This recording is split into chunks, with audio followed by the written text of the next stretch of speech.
All right, guys, I'm here with Sebastien Decoppet from Cavalier Cigars. He's down in Danley, Honduras. And Hey, what's up, today, Kelly? yeah, man, glad you're here. And we're going to talk about the Tres Delinquentes, Connecticut, which is our number 280 blind tasting. Tell us a little bit about it. I mean, we've got four cigars that we're going to smoke in our blind tasting package. And this one's kind of a unique one, though, as far as like price point and stuff like that, right? Yeah, it's a little bit of it's the latest full core line release we made. It's been what? Probably about a year and a half, 2 years now, something like this.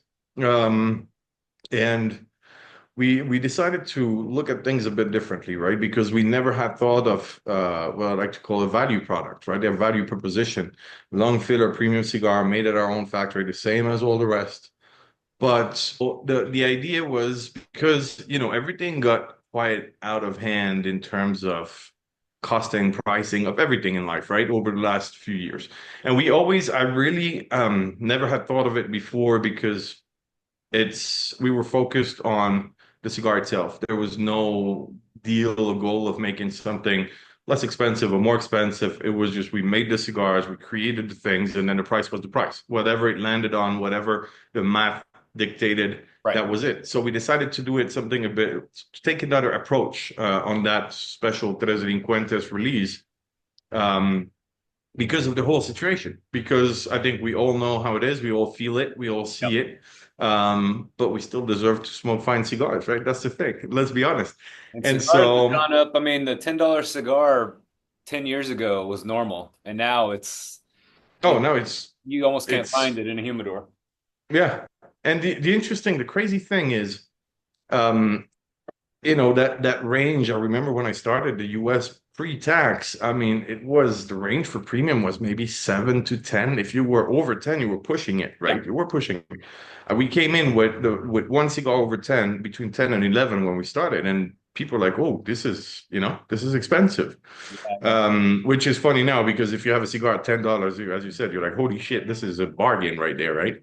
Absolutely. Um, so the idea was that because of the whole situation, and it doesn't only apply to cigars, it applies really to everything in life, sadly. And it seems to still be somewhat out of control and continuing to go there. Yeah. So we actually, funny enough, we call it Tres Delincuentes, and on the boxes you have out of control in it. And we came in with a premium long filler cigar made by us at our own factory, the same way we do all the other cigars. We just did everything we could to push our costs down, meaning we looked at the cost of boxes much deeper. We looked at what we could, we did 24 counts. We tried to find that cabinet style, which was less expensive to produce. Instead of doing all the layers of paint and all the complications, we did one paper that we slapped on it. It came out really cool. It came out really nice. But it also came down to the kind of tobaccos we use typically.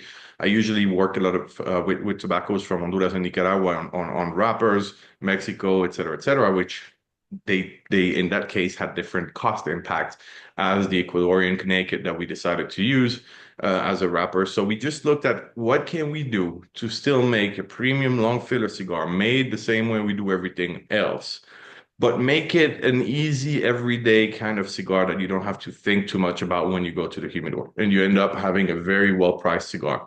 This premium long filler. It might be a bit less complex than the other things.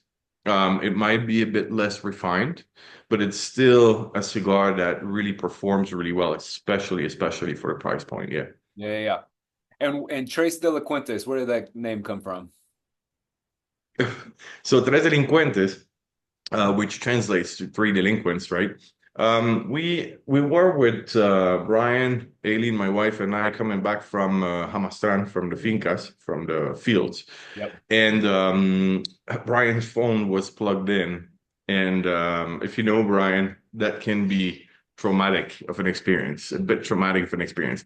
His musical tastes are all over the board. You'll have one song of um rap, old school rap, then you'll have rock, then you'll have some kind of country music and one other thing, and then a pop star and this and that. And I'm very much the kind of person that needs to hear if I listen to something, if I'm in a mood, I stay in that mood, right? Yeah. And so it was a tricky one. I was like, oh shit, well, what are we gonna have this time? And Right. funny enough, there is that song that comes on that is Delinquent Habits from oh snap, forgot the name now.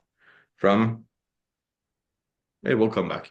Anyways, and it was the whole thing was it said tres delincuentes in the whole in the song, and we just all immediately looked at each other and said, huh, okay, we need to do something with this. We're the three in the car, we're the three outsiders of the industry. We happen to, live lives that are a bit unusual in certain Liquid habits cases. there. Yeah, there you go. There you go. Yeah.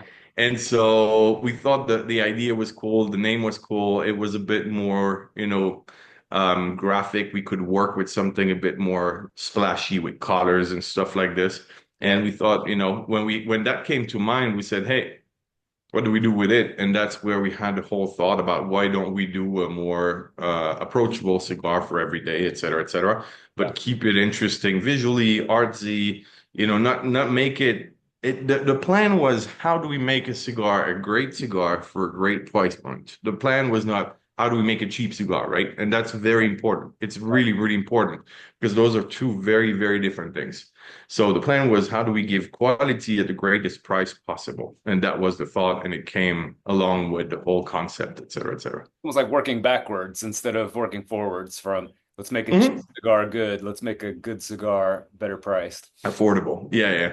Well, and often the question comes, what's the creative process? Do you start with the blend? Do you start with design? Do you start with the name? And there is really no right answer for us, at least.